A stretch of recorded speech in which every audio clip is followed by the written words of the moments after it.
Yeah, I think we will start. It's already 7 in Tbilisi, 10 a.m. in Washington, and good evening and good morning to all of our friends and colleagues.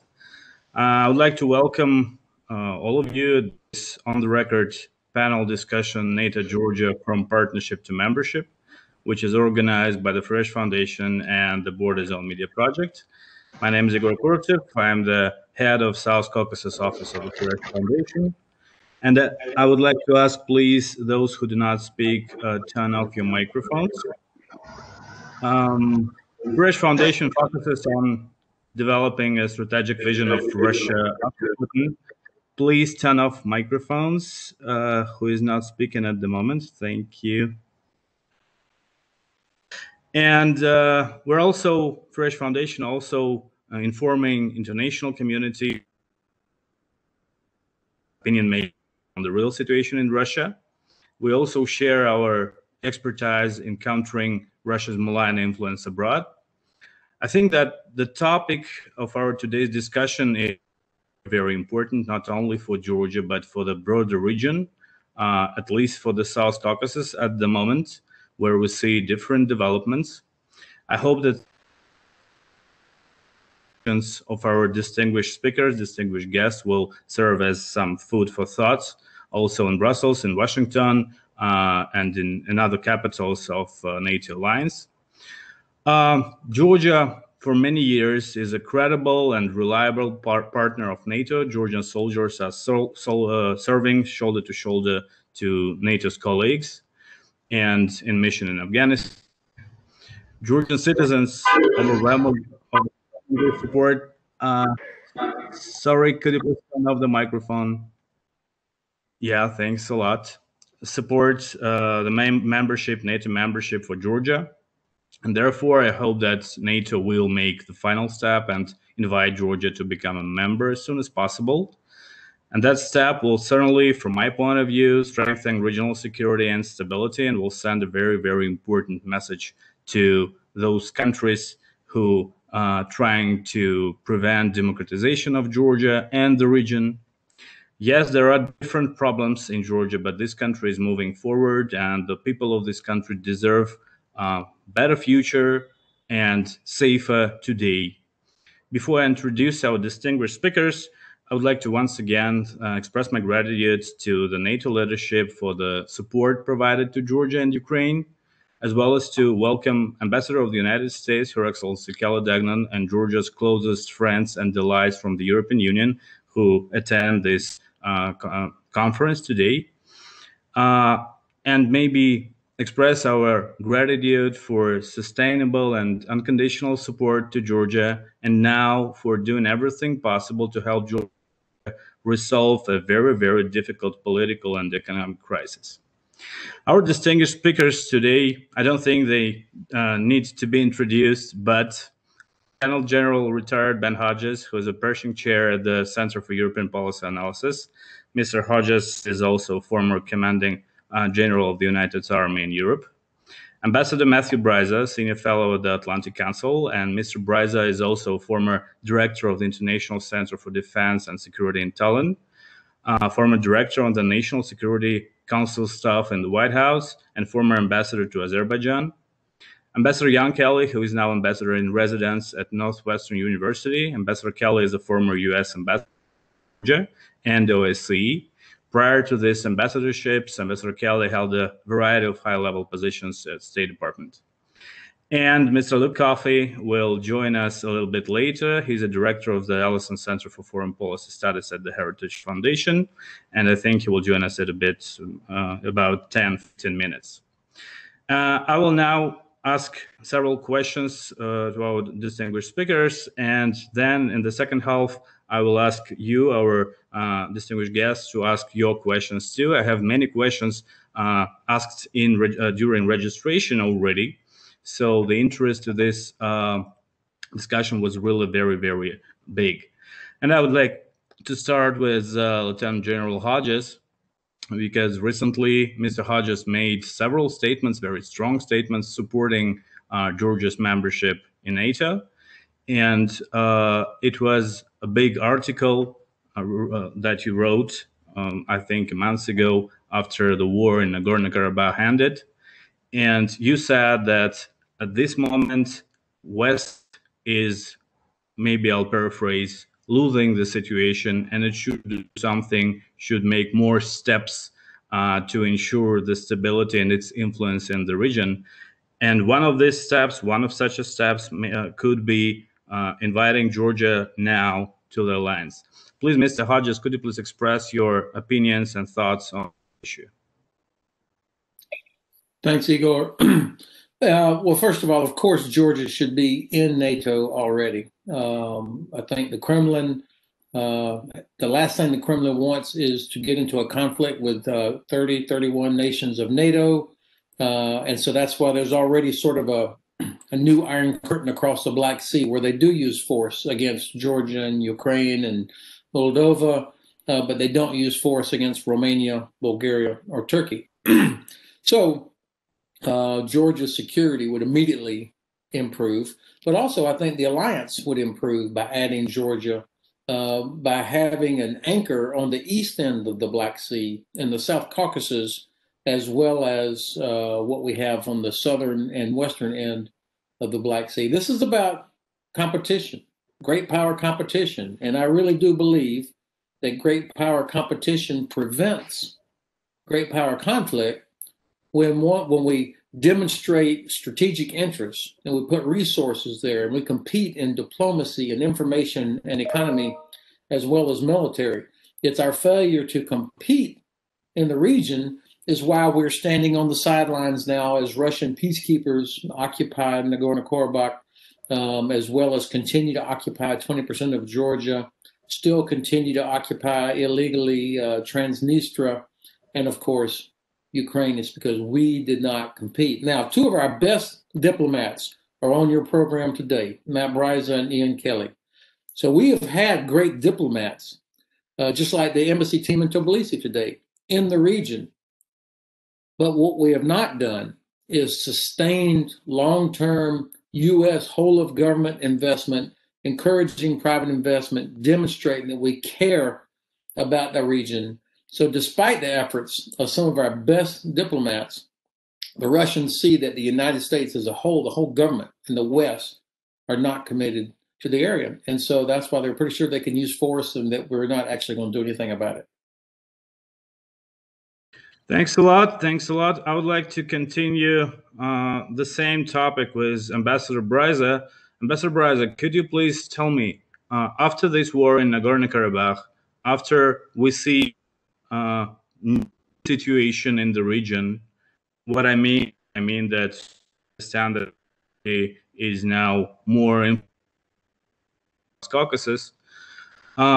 Do you think that in this very moment, when Russian troops are already in Nagorno-Karabakh and Georgia, when one of the NATO allies is trying to be more influential in the region, the NATO itself may finally invite Georgia and make, in this way, make Kremlin with its aggressive politics leave at least Georgia and stop the crippling annexation of Georgian territories, what is happening actually every day. Ambassador Braiza, please. Thank you, Егор, for organizing this really important discussion, which hasn't been getting nearly enough attention over the last few years. And I'm honored to be together with Ambassador Kelly, General Hodges. I see Ambassador Stefanini, dear former ambassador to NATO of Italy in the audience, and Ambassador Degnan. Really an honor to be with you all. If I missed any ambassadors, I didn't stand there, or generals, I apologize. I agree totally with General Hodges that Georgia should already be in NATO. It should have been a while ago. But I also, to answer your question bluntly, I think the answer is no. I think some of our European allies remain maybe even more concerned about how might they put it, annoying Russia, which was obviously the problem all the way through, going back to even before the Bucharest summit. And then we need a strategy in the United States government to want to push the membership, and as the leader of NATO, and we may now be getting some more strategic vision. I'm not a member of any political party, but it's not an exaggeration to say it doesn't feel like, Ambassador Degnan may disagree, but it doesn't feel like there was an all-encompassing strategy for the South Caucasus for the last several years, and we need that, and we had it, and we need presidential push. So on that front, I'll never forget how number one, I was under instructions in March of 2008. Ian might remember this. I don't know if you know about this, but I was under instructions to stop talking about NATO getting a membership action plan as we were leading up to the Bucharest summit. Stop talking about it because the decision had been made at the very top. We weren't going to push for Georgia and Ukraine. We were facing too much opposition among our other NATO allies. And suddenly, at the end, the president himself, on the eve of Bucharest, changed his mind and decided to push it.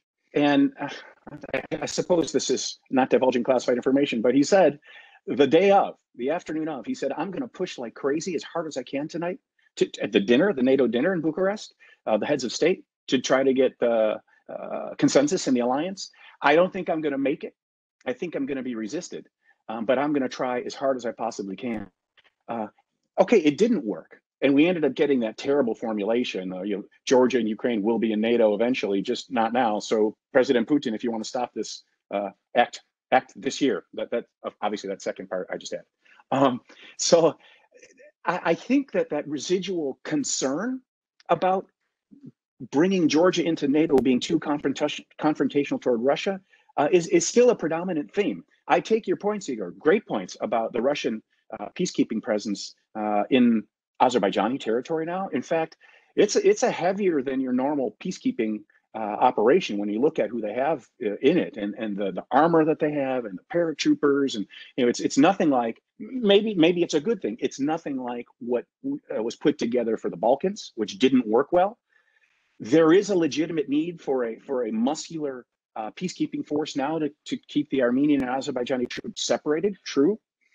And it's great, I think, that Turkey is also on the ground as a peacekeeper peacekeeping force, because that shows that NATO is present. But for me, it's not enough. Georgia should be in NATO.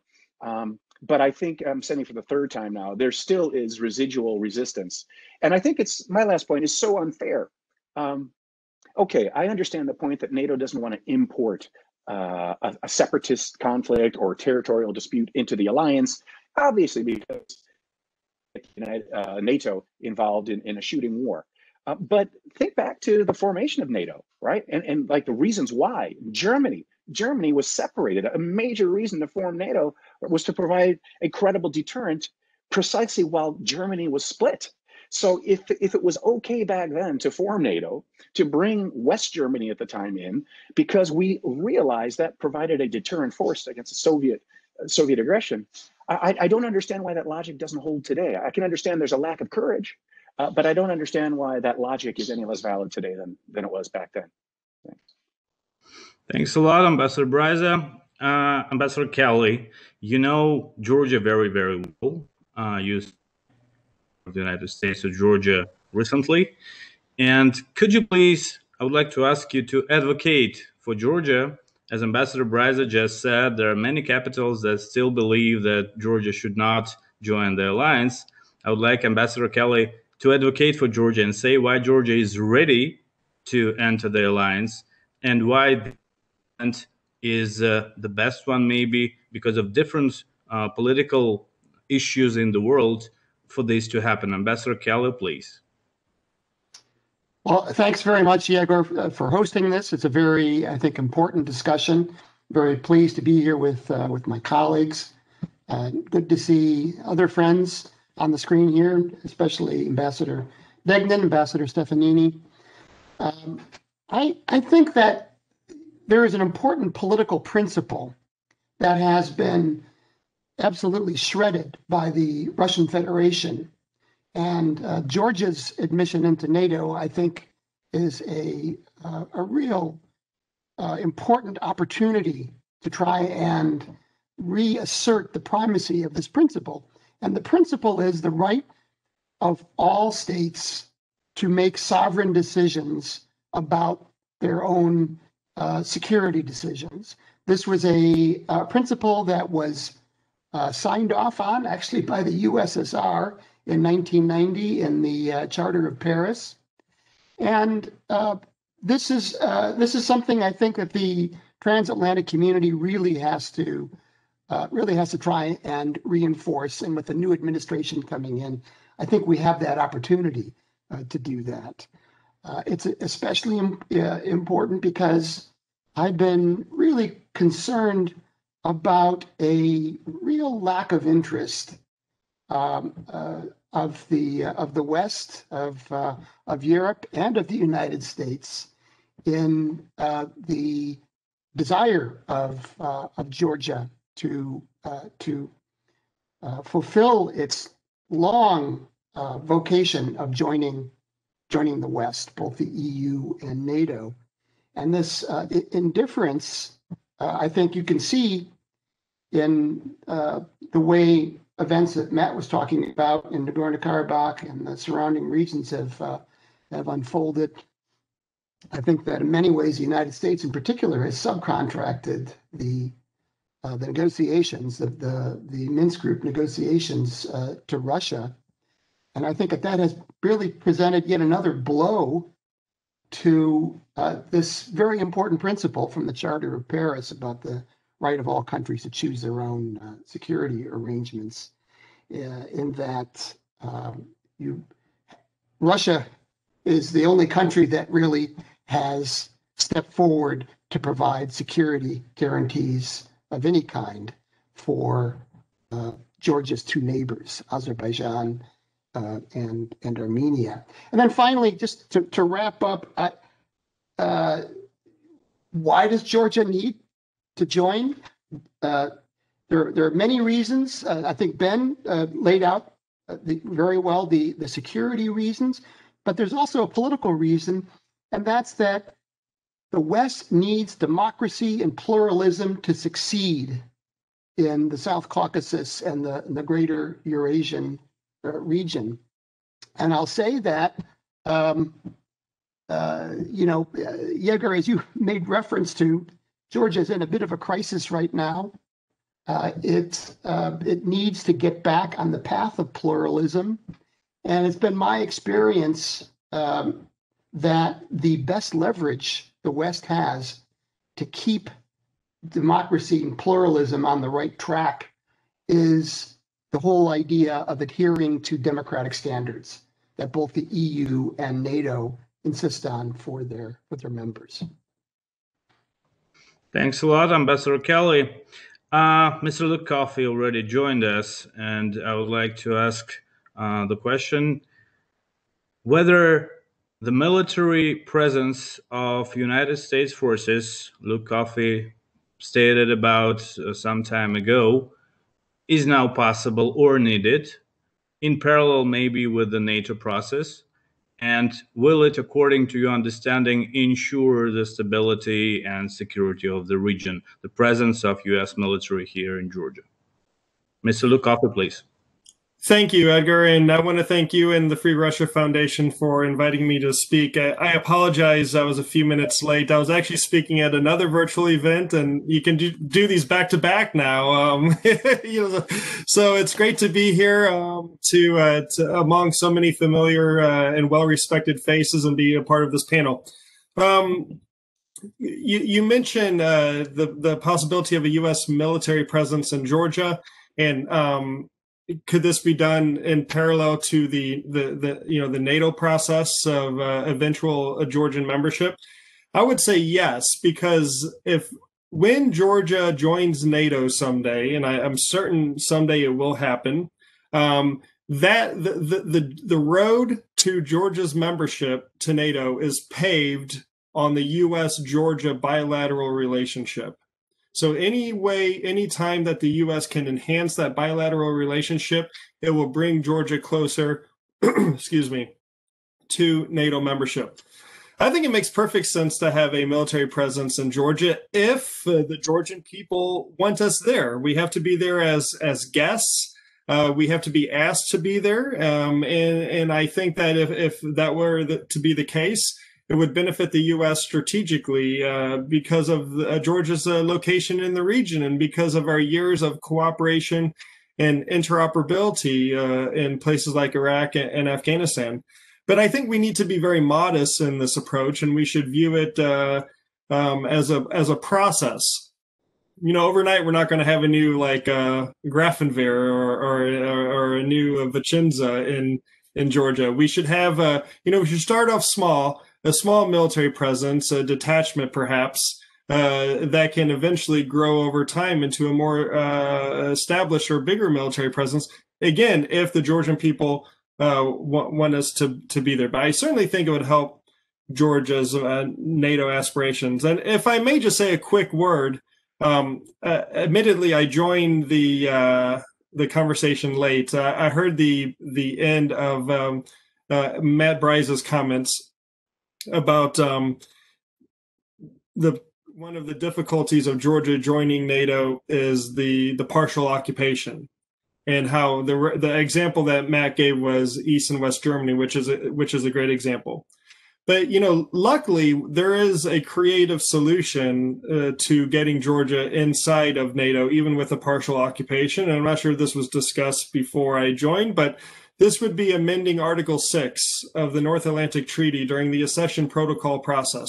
Article 6 states where Article 5 applies. So Article 6 has been amended in the past. It was amended when Turkey and Greece joined the alliance. It was amended in the 1960s when Algeria became independent. So if Georgia, all of Georgia's internationally recognized territory should be invited to join NATO, like all of the US is in NATO, all of the United Kingdom is in NATO. But the occupied regions would not get Article 5 temporarily until the matter was resolved peacefully. And there is precedent for countries being inside NATO that don't have all of their territory under Article 5 protection. The US and Hawaii, for example. Hawaii is not in the North Atlantic area, north of the Tropic of Cancer. Guam is another territory. For the UK, the Falkland Islands. For France, Reunion Island in the South Indian Ocean. So there are cases of this. And if Georgia has a non-use of force pledge to get its territories back, then it doesn't need a NATO security guarantee on these same territories. Now, of course, there's a lot of risk with this because Russia will spin this as saying that Georgia's giving up on its regions. This shouldn't be the case, nor should NATO ask for this. So it would require a very strong and robust public relations campaign on behalf of NATO and the Georgian government. But there is a way to end Russia's de facto veto on Georgia's NATO membership if there's the political will inside NATO to make it happen. Thanks a lot. I would like to ask Mr. Hodges, as a former commanding general of the United States Army in Europe, whether you really believe, as for example Ambassador Braiza just said, that there is a chance that Russia will do it if Georgia becomes a NATO member today, if Georgia receives this information today. Do you really believe that Russia and Kremlin 2020-2021 is capable to do anything?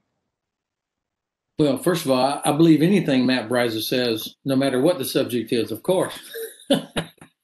Look, this talk about people are wringing their hands about provoking the Kremlin. The only thing that truly provokes the Kremlin to action is when we do nothing, when we sit around and demonstrate weakness and demonstrate a lack of commitment. I believe, and this is not about President Putin, this is about whoever has occupied the Kremlin. They respect strength and despise weakness. And so if you think about all of the military action by the Kremlin in the Black Sea region in the last 20 years, all of it happened after the United States withdrew practically everything we had out of Europe. After the last two armor brigades were gone, about the time that our aviation brigade was eviscerated, about the time that the Bundeswehr practically disarmed when the Dutch got rid of all their tanks, then Russia invades Georgia, Russia invades Ukraine, and all of this activity. And then, of course, they go into Syria and they see that we don't do anything about that, which then to them is a green light to invade Crimea. So for us to take a strong step to invite Georgia to join the alliance, I think that would almost certainly not result in any kind of actual action by Russian Federation forces. They will cry like stuck lambs for sure. They will raise all the false narrative will be out there, just like this false narrative that everything that Russia's doing is because they have no choice because of NATO's encroachment, when in fact they know that the safest part of their border is the part that touches from Norway all the way down to the Black Sea. That's the one area that they know for a fact they're never going to be invaded. But yet that's where they have most of their military forces, in the western and southern military districts. So I think we should steel ourselves a little bit, put our shoulders together as well as our voices, and tell the Kremlin that they don't get to pick what the people of Georgia are going to do, just like they don't get to pick what Ukraine does, and they should not get to pick what people of Belarus or Moldova are doing as well. Now,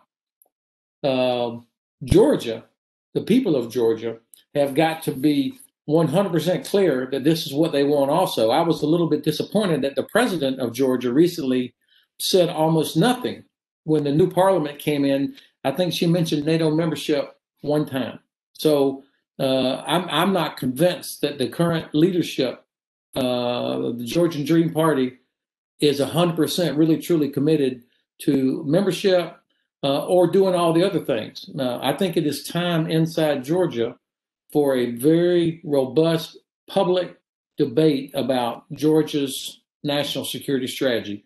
What should it be? It's got to be more than join NATO, because joining NATO will not magically solve anything. In fact, it will add responsibility.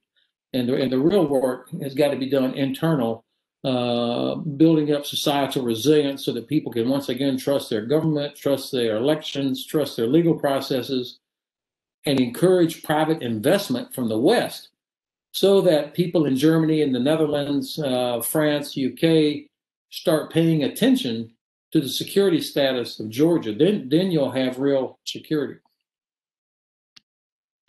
Thanks a lot. Ambassador Braiza, could you, Mr. Hodges said about Crimea and Ukraine, and what I want to ask, whether NATO or experts community should consider Georgia and Ukraine together when we talk about NATO membership, or providing it today. Is it possible? Well, Igor, back in 2008, there was, I perceive, stronger support for Ukraine's membership in NATO than for Georgia. And so it was good for Georgia to be connected to that train. But I'm not sure that's true anymore. Georgia has been such a strong performer. I mean, as has Ukraine as a special NATO partners, one of the six. So I don't think that vehicle, if you will, is necessary right now. I think that Georgia needs to make it in, and Ukraine needs to make it in on their own merits. And I think we'll talk about this later, I'm sure. But the domestic political situation in Georgia is a mess. And General Hodges was just talking about the need to attract investment. And when you've got such instability, unpredictability about the political system, and then that has to spill over into concerns about the rule of law. That's working against Georgia. But Ukraine has got its own giant box of problems that maybe Georgia doesn't want to be affiliated with at all. Separate problems. If I may too, for a moment, I just wanted to pick up also on Luke's point. I think it's a great idea. I mean, it floated around last September after you brought up the idea, Luke, Anders Fogh Rasmussen brought it up as well, got a lot of press attention. And there's one other precedent for this. There's one other precedent, but it's kind of twisted 90 degrees. That's the European Union and the accession of Cyprus to the EU. So just like you're saying, Luke, all of the island of Cyprus is theoretically now part of the European Union. However, the body of EU law, the acquis communautaire, is suspended in the north. So the EU went ahead with accession, and that opened up another diplomatic can of worms that I think killed any chances for there to be a reunited Cyprus via negotiations. But that's due to the sui generis politics on the island.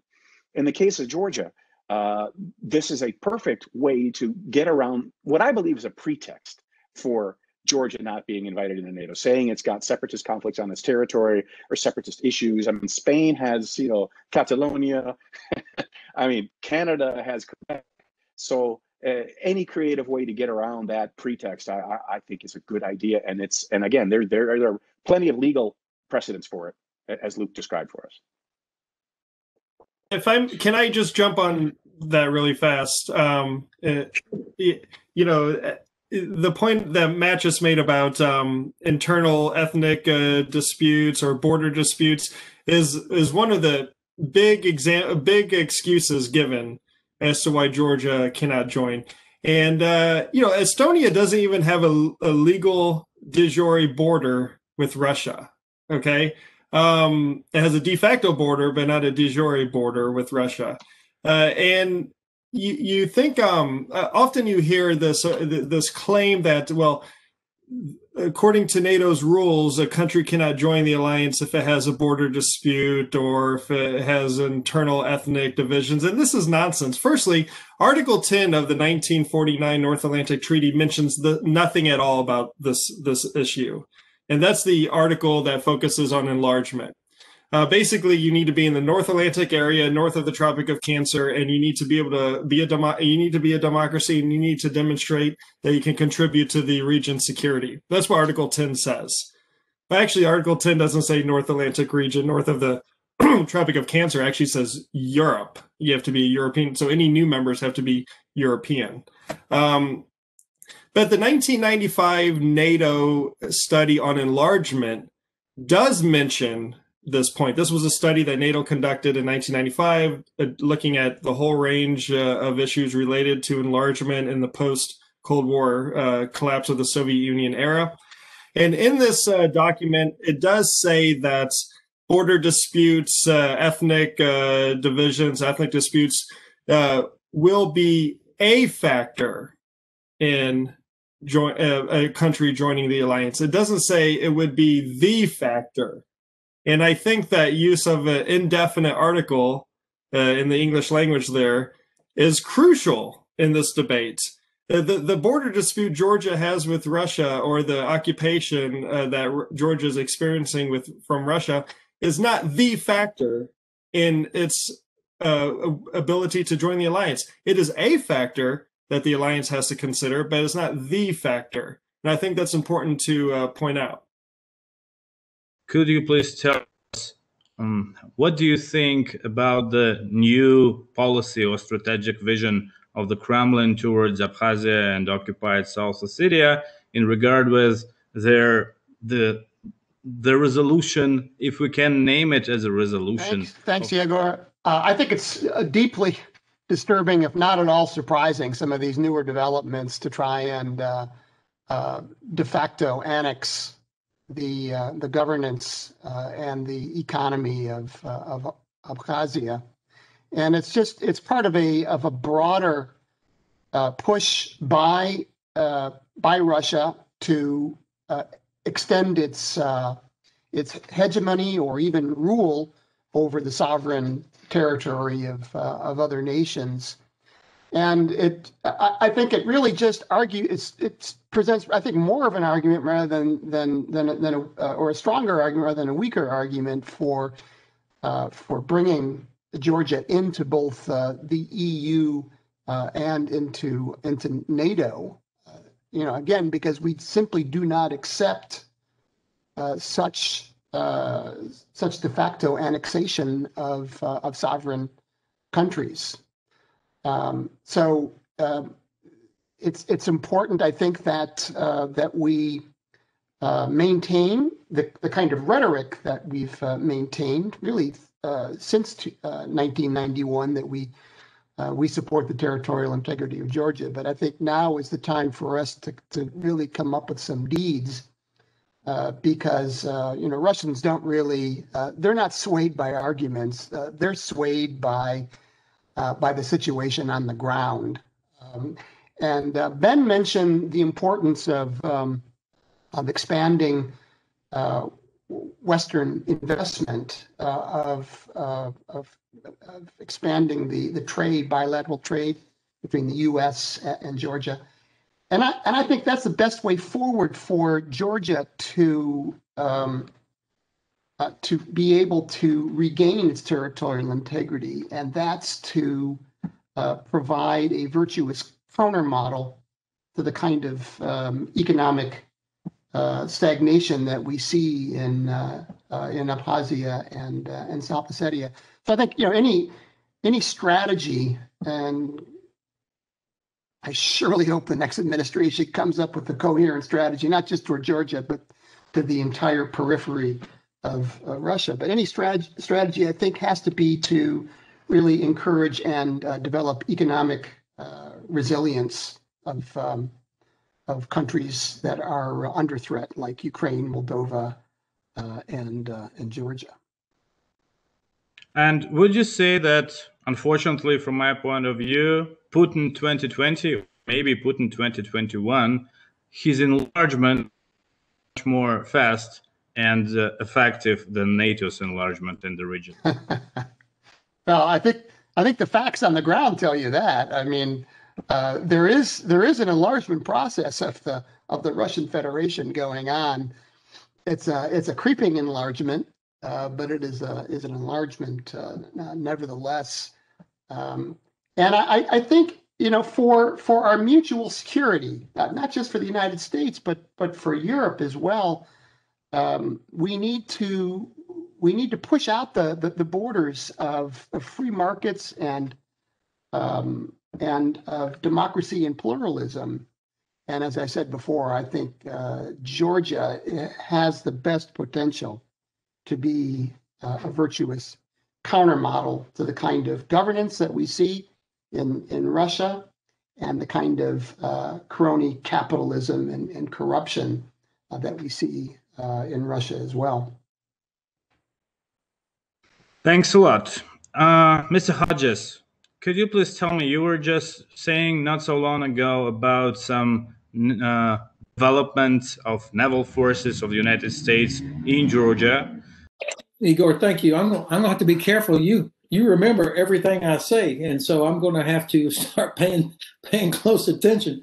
Look, I think it's time to take the initiative in the Black Sea region. We're always wringing our hands, responding to, reacting to whatever the Kremlin wants to do, instead of us being on the front foot and get them on the back foot. When you get all the nations of the Black Sea plus the United States and the UK and our allies Italy and Germany and France working together, the Kremlin will wilt in front of that. They'll be loud, but they will wilt in front of that if we compete and get our voices and our act together. First of all, almost nobody in Washington wakes up in the morning thinking about Georgia, except the people like us who are on this thing today that are paying attention to what goes on in Georgia. The average congressman, the average person in the Department of Defense, Department of State, unless it's in their desk, the South Caucasus are not in the front of their mind. And so, which is unfortunate. So our friends in the Black Sea region have got to put their voices together in Washington and in Brussels the way that Estonia, Latvia, and Lithuania did. Right now, almost every member of Congress on a map could correctly identify Estonia, Latvia, and Lithuania. And I'm almost certain that only a handful of members of Congress could do the same thing around a map of the Black Sea. Not because they're stupid, it's because the region is not in the front of their mind, because we haven't embraced the strategic significance of it. If you think, and I learned this from Luke Coffey, if you think of the South Caucasus on the map, I mean, it's the only east-west corridor that doesn't go through Russia and doesn't go through Iran. Now, I've been focused on the region for quite some time, but even I didn't really think about it like that until Luke opened my eyes to it just this year. So you've got some work to do back in Washington and in Brussels to get people excited and thinking about the economic potential of a major east-west corridor that doesn't go through Russia and doesn't go through Iran.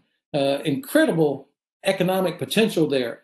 But Georgia has continued to throw obstacles in front of itself so that we still do not have a deep water port in Anaklia, even though people have wanted to do this, have talked about it. But the Georgia Dream Party clearly doesn't want it to happen. Otherwise, it would happen. And then Georgia could really become this portal. And then you have German companies, French companies, other Western European companies investing tons of money into Georgia to take advantage of this. And then the Black Sea becomes this dynamic economic zone. The Port of Constanta in Romania all of a sudden becomes important. Then people start caring about the Danube River for commerce because there's pressure on it. That's the last thing the Kremlin wants. And that's why they do everything they can to make sure that we don't develop this. So that's what I mean. Get the initiative.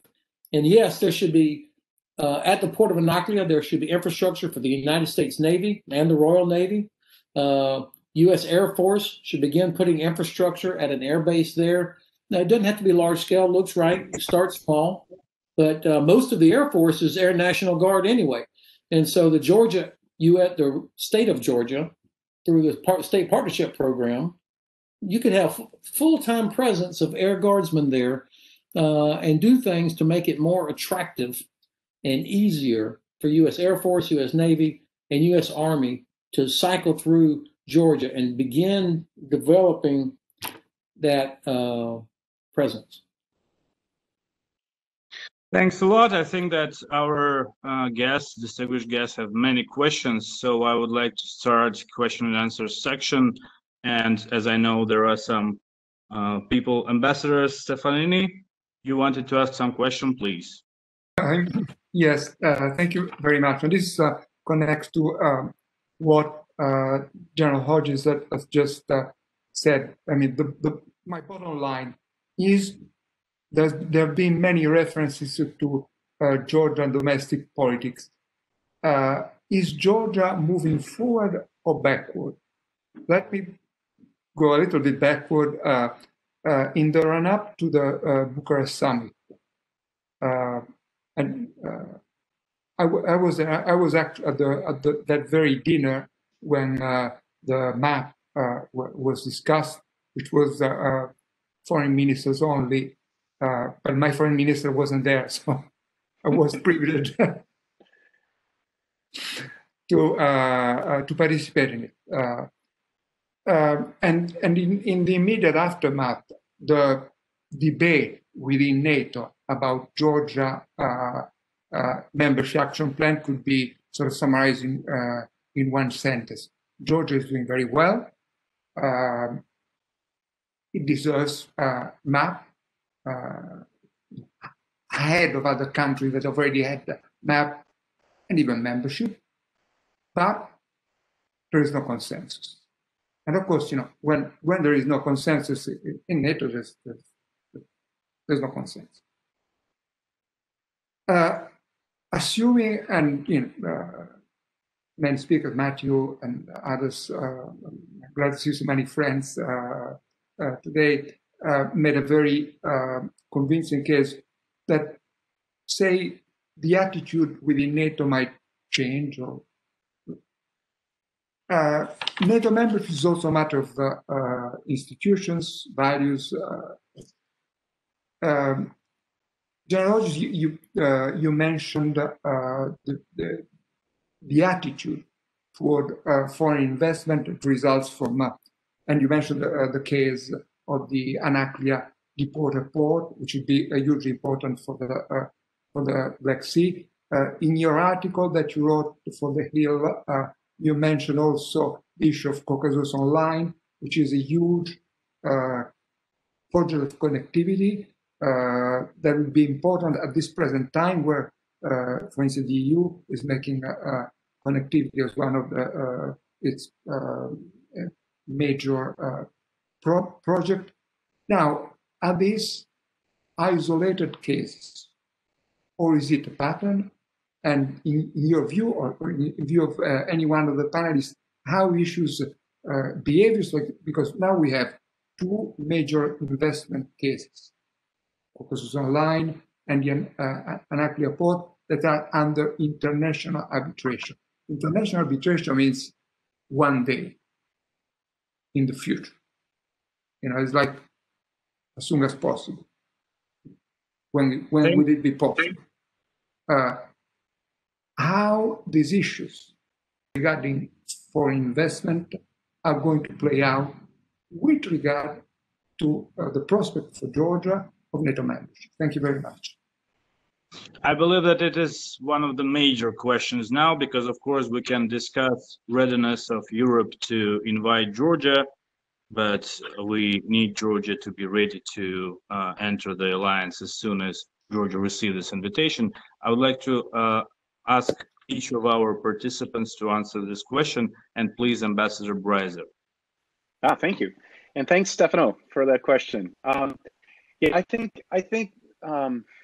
if we have continued incidents like Anaklia Port or Caucasus Online, which for other people in the audience is a huge project that aims to connect via fiber optic cable network Europe and its data centers under the Black Sea to Georgia, Azerbaijan, and then onward under the Caspian Sea, Central Asia. And it will include data centers where global content providers like Amazon or Google or Netflix will put their content on the servers. And Tbilisi is a primary site for this to happen. And Caucasus Online is owned by an Azerbaijani company. So this project's like, I got introduced to the region through the oil and gas pipelines. And this is well beyond oil and gas. It's digital. It's the future, the now and the future, in a project that unites or brings together the EU and NATO space with the South Caucasus and extends into Central Asia with Tbilisi at the center. The fact that project is under threat, and in fact that the privatization has effectively been reversed, and the company Caucasus Online, which owns the part of the network under the Black Sea and then across Georgia and Azerbaijan, is essentially been nationalized. Yeah, that suggests to me, Ambassador Stefanini, that things are moving in the wrong direction in terms of rule of law and the business climate. And some people claim that this was unconstitutional. I don't know. I'm obviously not a constitutional law expert, certainly not a Georgian constitutional law specialist. But it's worrisome, and Anaklia Port is really worrisome. I mean, so many of us were so excited about that project for all the reasons General Hodges outlined. And I for the life of me, I don't understand, other than some potentially obvious reasons of greed or wanting to maintain state control or Russian expressed preferences. Otherwise, I can't understand why this is happening, and I think it is damaging Georgia's, let's put it, reputation. Last point, I mean, Georgia is the darling of so many people in Washington, right? For all the reasons we know, and strategically, I don't know anybody in my circles that doesn't want Georgia to be a member of NATO, but this sort of backsliding damages its case. Thanks. Thanks a lot. And actually the same question to Ambassador Kelly, please. You can answer not only in regard with some current political crises, just in general, whether the country is ready to join. Thanks, Yegor, and thanks, Matt. I think Ambassador Stefanini really hit upon a real sensitive issue, I think, for all of us who are very eager to integrate Georgia into the Western community. And these two developments were extremely concerning. Matt laid out some of the possible explanations, and none of them are good, about why these projects were stopped. And these projects, of course, if Georgia wants to integrate with the West, these were physical manifestations of integration, both maritime and digital. And I have not heard a good reason why the executive here reached in and stopped these private projects. But I think that there is a bigger issue here. I'm no longer ambassador to Georgia, so I need to be careful about this. But I will make reference to my experience there, and I thought the biggest concern that Washington needed to have about Georgia when I was there 2015 to 2018 was political interference in the judiciary. the courts in Georgia were not truly independent. There was far too much interference in adjudication, especially of foreign investments, where it seemed quite obvious to everybody that you had private Georgian interest in whatever the foreign investment was in Georgia, and court cases would really go against the foreign investor. That is a terrible signal to send to foreign investors if they cannot have faith in the security of their investments. And so this is just it's a bigger issue that needs to be addressed. The need for a truly independent judiciary in Georgia. Thanks a lot, Ambassador Kelly. If you have any questions, please raise your hands. And I would like to ask Mr. Luke Coffey whether you believe, or maybe you know, which talks there are now in Washington, D.C. about what's going on in Georgia. Because, yes, we discussed that we need Georgia NATO now, but whether in D.C. they're also ready to invite Georgia, new administration as well. Yeah, thanks for that.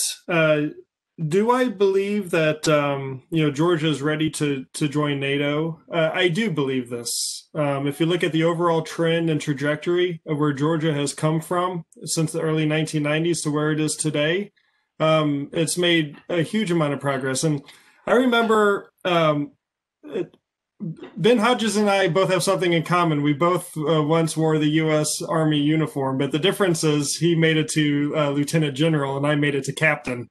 I would have been lucky to have been his aide, I think, when he was in. But I remember as a young junior officer, I was told that you're promoted based off your potential to fulfill the next rank, not necessarily your ability at that time to fulfill the responsibilities of that rank.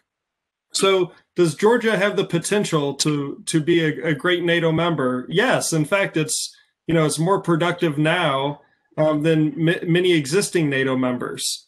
And yes, these cases of Anaklia and the Open Caucasus fiber optic cable issue, and these are concerning without a doubt, and they're puzzling. I share everyone's puzzlement around these two specific issues. But I think if you look at the overall trend, at the Heritage Foundation, we publish something called the Index of Economic Freedom. We publish it every year. And in 1996, which was the first year we recorded Georgia's progress in economic freedom, it ranked 124 in the world. In the most recent edition in 2020, it ranked 13. And it actually holds the record for the most improved country in terms of economic freedom in the world, in our index at least. So, building, reforming your government, improving your rule of law, improving your security services and your military and your governance, while at the same time having 20% of your country occupied, being in a difficult region, and having the huge pressure of Russia always bearing down on you, is kind of like building a ship while you're already out at sea. So I think, looking at Georgia's trajectory and overall progress, it's heading in the right direction. Yes, there's been some road bumps along the way, but we need to see this as a process and not an event. And we need to, where there are shortcomings, we need to address them. But I think overall, Georgia's heading in the right direction. Thanks a lot. I would like to ask Mr. Hoджес, and I think it will be final remarks because I know you're very late. Could you please tell me, for half an hour, we discussed the need, and I, for example, believe that Georgia must be invited as soon as possible, the need of invitation to Georgia. And during last 5 minutes or 10 minutes, we're discussing political crisis, some economical problems with infrastructural businesses, and etc. So do you really believe, and you made several very strong messages saying that Georgia must be invited now, that it is the moment. Mr. Ben Hodges. So if not now, when? I mean, what are we waiting for? Look, we admitted West Germany when there were 1 million Soviet troops sitting in East Germany, knowing that one day we would eventually, hopefully, see a reunified Federal Republic. So I think that, if we're waiting for a perfect, absolute sunshiny day, no problems on the horizon, everything's great, that day is never going to arrive in the history of world affairs. So Georgia has to demonstrate that it truly, no kidding, is committed and is going to do everything it can with its own internal societal resilience, because you can be sure, as we saw with Montenegro, I mean, the Kremlin still thinks Montenegro is competitive space, and they were fighting up until the last second until Montenegro voted to join the alliance. And the Russians still tried to kill the government even after that. So Georgian society needs to be prepared for an avalanche of malign influence and corrupting influences to try and prevent it from doing that. So the internal societal resilience is critical. But the last 2 points I would make is, number one, this is about competition. Nobody should be surprised that Russian peacekeepers, and I spell it PIECE, of course, that Russian peacekeepers showed up in Nagorno-Karabakh within about 48 hours of the agreement being signed. And these were not the airborne, special ops guys that are supposed to be able to deploy in 18, 24 hours. These were guys from a peacekeeping unit sitting out in the middle of Russia that somehow dozens of Ilyushin transport aircraft showed up and flew them with all their kit into Armenia. And then they were on the road driving to their peacekeeping sites in 48 hours. The United States Army, in my best day, I could not have done that. Okay, they knew that they were going to be doing this probably before Azerbaijan even attacked Armenian forces in Nagorno-Karabakh. This had been the desired outcome all along. The Kremlin allowed the Armenians to get crushed, and now we've got Russian troops in Georgia, Armenia, and Azerbaijan. This east-west corridor that we talked about earlier that doesn't go through Russia now has Russian troops in all three countries. That's not an accident. That's not the Russians, hey, we just want to kind of help out.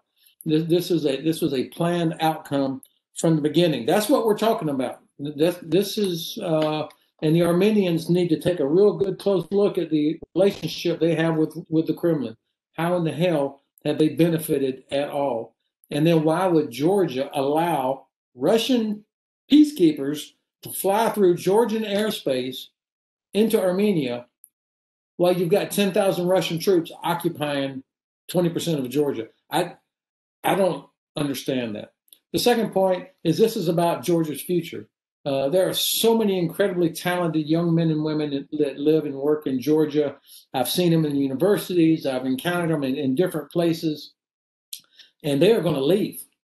They are not going to stay in Georgia where they see no future, no true investment in the economic prosperity and in the infrastructure in the telecommunications market. They're not going to stick around. They're going to head to Germany. They're going to head to UK.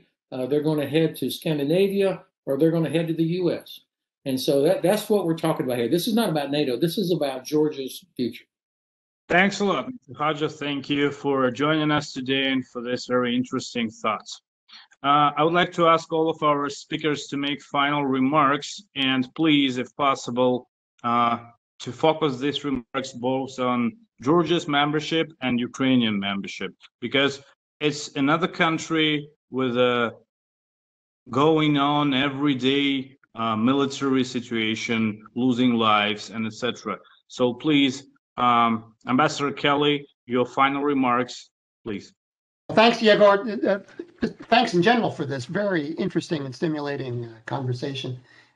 Just very, very quickly, I agree with Matt. I don't think it's a good idea to link Georgia and Ukraine in terms of making it a package, if you will, of getting into NATO. I think I don't think, and I know that the Georgian leadership doesn't want to be linked to Ukraine because, of course, its circumstances are a lot more complicated in terms of the Russian interference question. I guess my last comment would be I agree. Georgia should get into NATO. It has problems now, but as Luke said, we need to look at its potential, its trajectory, not its present situation. I do think there needs to be a way to bring it in without having a period of a map, of bringing it in right away, because a map really is a recipe for mischief for the Russian Federation. So I think the decision, I think the ground has to be laid, as Luke said, in terms of amending Article 6. But I think that if we have a long accession process, it will be bad for everybody. And thank you again, Yegor. It's a fantastic discussion. Thank you. Thank you for joining us today. And Mr. Luke Coffey, please, your final remarks. Right. Well, I think it's going to take bold and creative leadership on the side of the United States and also the Georgian government to pursue this option that I've outlined, where we amend Article 6 to get Georgia inside NATO. I don't think it's impossible, but I think it's going to be very difficult to get the political will to do this. On the issue of MAP, some of you might have heard me say this recently in another virtual discussion, but I think we need to get rid of MAP generally. I think MAP worked really well for the easy cases, the easy countries after the collapse of the Soviet Union and Eastern Europe. And the three remaining countries that aspire to join, Ukraine, Bosnia and Herzegovina, and Georgia, they all have unique circumstances that require a unique approach. And MAP has become this political football where people use it to advance their own agendas. Russia uses the lack of a map to beat up Georgia by saying, look, you go to every summit, you never get a map. Countries in Europe use MAP as an excuse to stall Georgian aspirations. So I think we should, get rid of MAP full stop and then come up with some other new mechanism that's tailored to each aspirant country. And I've called this, maybe it could be the tailored action plan or something like this instead of the membership action plan. And one final point, I loved the comment earlier that was made, Егор, by you about Russia has done a better job at expansion than NATO and in recent years. And I'll say the reason why is because Russia expands and NATO enlarges. NATO decides democratically together to bring in new members who are democracies, whereas Russia expands in a very imperialistic way. And we should always use the correct terms, when we describe these two processes. But again, thank you so much for having me on today to have this wonderful discussion. And it's so great to see all these familiar faces. Thank you. Thank you. Before I would ask Ambassador Braiza to make final remarks, do anyone know whether NATO discussed NATO membership for Georgia at the moment or recently? Is there any discussions in the NATO? We have this quote from Secretary Stoltenberg that goes back to December of 2016, so it's now 4 years old, where he talks about NATO has all the necessary tools. I mean, we've dined out on this quote for years now.